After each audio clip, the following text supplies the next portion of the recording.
Bonjour, je suis Jean-Baptiste Mougel, je suis le directeur de développement de la mutuelle Corum et de CIDES, qui est un centre de ressources pour le développement de l'emploi de qualité dans l'économie sociale et solidaire.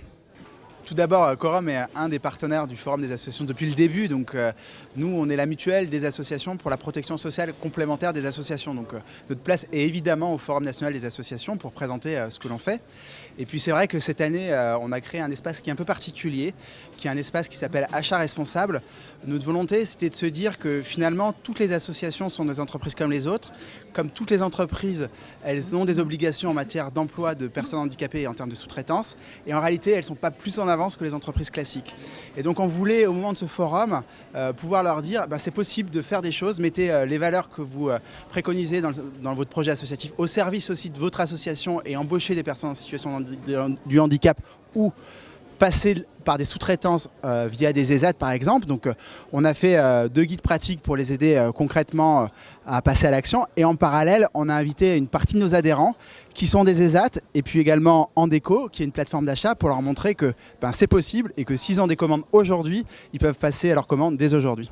Ce qui est sûr, c'est qu'aujourd'hui, 7,5% des demandeurs d'emploi en France sont des personnes en situation de handicap. Donc c'est énorme et cette situation s'aggrave. Donc ces chiffres sont quand même très alarmants. Et par contre, ce que je vous disais tout à l'heure, c'est qu'il y a des obligations légales. C'est-à-dire que les entreprises qui n'embauchent pas ou qui ne sous-traitent pas en termes d'achat responsable sont pénalisées et doivent payer une contribution à l'AGEFIP. Donc c'est dommage que les associations qui portent les valeurs de solidarité n'embauchent pas parmi leurs salariés des personnes en situation de handicap et au niveau de leurs achats, puissent déduire cette taxe AGEFIP en passant des commandes responsables. Bonjour, Joseph Ramos, délégué général d'Andeco. Donc, comme le précisait Jean-Baptiste, nous sommes une plateforme d'appui et de ressources pour faciliter ces achats en direction du secteur, ce qu'on appelle le secteur protégé adapté. Donc, pour faire simple et à l'initiative de Corum, puisque nous avons co-rédigé un guide pour faciliter ces achats et dire y compris aux employeurs des associations, c'est possible. Donc on travaille beaucoup en direction des donneurs d'ordre, des employeurs privés et publics. Et les associations, c'est chez nous, quoi. Il faut absolument qu'on ait aussi une implication forte, parce qu'on sait que c'est pas facile, et c'est pour ça qu'on développe des outils.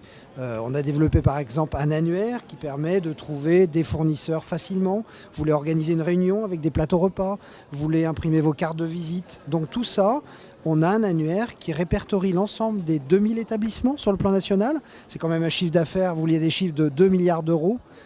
En chiffre d'affaires estimé. Donc on est là pour faciliter, être facilitateur d'accès. Et donc notre site, si vous voulez, vous avez un site public. Sur le site, vous avez la carte de tous ces fournisseurs qui sont très spécifiques. Vous faites de la carte de visite, vous faites de la signalétique, vous faites de l'accueil, des prestations d'accueil, vous faites de l'espace vert, un certain nombre de prestations. Et c'est vrai que les gens ne savent pas à qui s'adresser, c'est très atomisé, il y a plein d'acronymes, on ne sait pas à qui s'adresser. Et du coup, on a fait un portail d'accès unique. Et là, avec Corum, on a développé un guide parce qu'il nous semble que, y compris dans notre secteur, on n'est pas en avance et il faut sans cesse être présent et dire et communiquer. Alors c'est possible, c'est facile, mais il faut le savoir. Et beaucoup de gens disent « Ah bon, vous existez, on ne vous connaît pas ». Andeco.org. Et du coup, le partenariat avec Corum, et là on remercie Corum de son invitation et de participer à ce village des achats, ça permet de faire connaître. On a plein d'associations, on a eu plein de monde aujourd'hui, j'ai la voix, je suis complètement cassé. On a eu plein de monde aujourd'hui, donc beaucoup d'organisations, beaucoup d'associations qui veulent et qui, ah bon, on découvre. Et c'est le on découvre qui est difficile parce que nous, ça fait 5 ans qu'on se base sur ce terrain-là et les gens qui découvrent. Vous savez, la communication n'est pas facile et l'accès n'est pas facile. Après, c'est simple.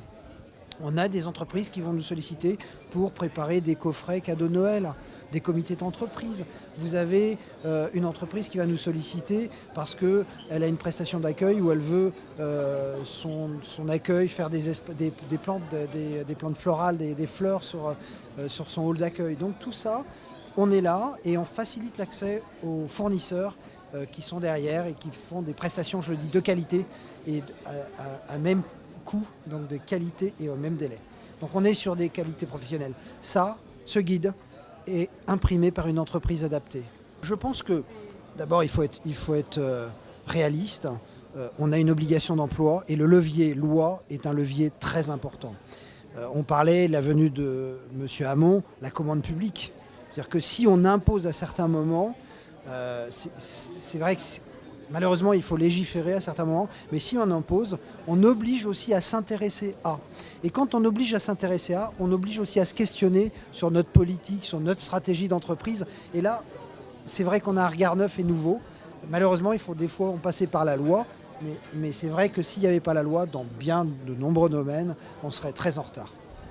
Oui, et puis c'est vrai aussi que les associations sont souvent concentrées sur l'extérieur, sur leur mission première, sur leur projet. Et donc parfois, elles oublient un peu le cœur même, voilà, le cœur même de leur association et ce qu'ils peuvent faire au quotidien dans leur pratique interne. Donc ils sont plus basés sur le projet associatif que leur pratique interne. Et nous, ce qu'on leur dit, c'est que c'est bien le projet extérieur.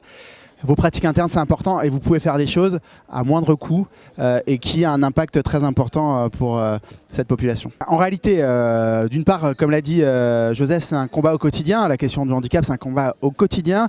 Et puis, ce qu'on constate, c'est que les chiffres au niveau de l'emploi ne sont pas bons. Voilà. Par contre, l'aspect positif, c'est qu'on se rend compte que, et nous, on est une entreprise, donc on fait appel à ce secteur-là pour nos achats, c'est qu'une fois qu'on a mis le doigt dedans, finalement on adopte, c'est-à-dire qu'on est convaincu par la réalisation une fois qu'on l'a fait. Donc ce qui est presque le plus dur, c'est de passer à la découverte, passer à l'action, et une fois que c'est fait, généralement on revient vers ce secteur. Nous, je vais vous dire, par rapport à votre question, on sent des frémissements importants puisque on n'a pas besoin de communiquer, on nous sollicite aujourd'hui. C'est-à-dire qu'avant, on était obligé d'aller chercher le client. Aujourd'hui, on nous sollicite, on ne fait qu'absorber les gens qui nous sollicitent à l'extérieur.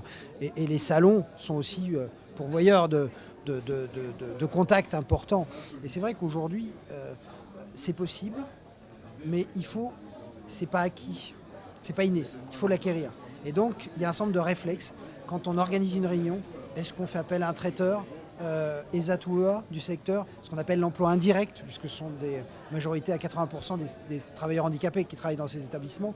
Donc est-ce qu'on pense, on fait une prestation d'accueil? Est-ce qu'on a pensé au badgeage? Est-ce qu'on a pensé toutes ces questions-là, il faut re-questionner à chaque fois. Et nous, on était sur une conférence sur le projet associatif. Quand on l'inscrit dans le projet associatif, on réinterroge les pratiques de l'association et ça, c'est intéressant. Il ne faut pas que ce soit quelque chose d'à côté, sinon ça devient une mode et ce n'est pas durable. Et ce qu'on veut, c'est que ce soit durable. Je ne sais pas si je le dis bien, parce que je reprends un mot du développement durable, mais ce qu'on veut, c'est que ce soit durable. Et du coup, il faut que ce soit inscrit dans des pratiques. Et quand c'est inscrit dans des projets, dans des stratégies d'entreprise, donc c'est le top management, c'est les cadres intermédiaires, c'est les salariés et c'est au quotidien, si vous voulez.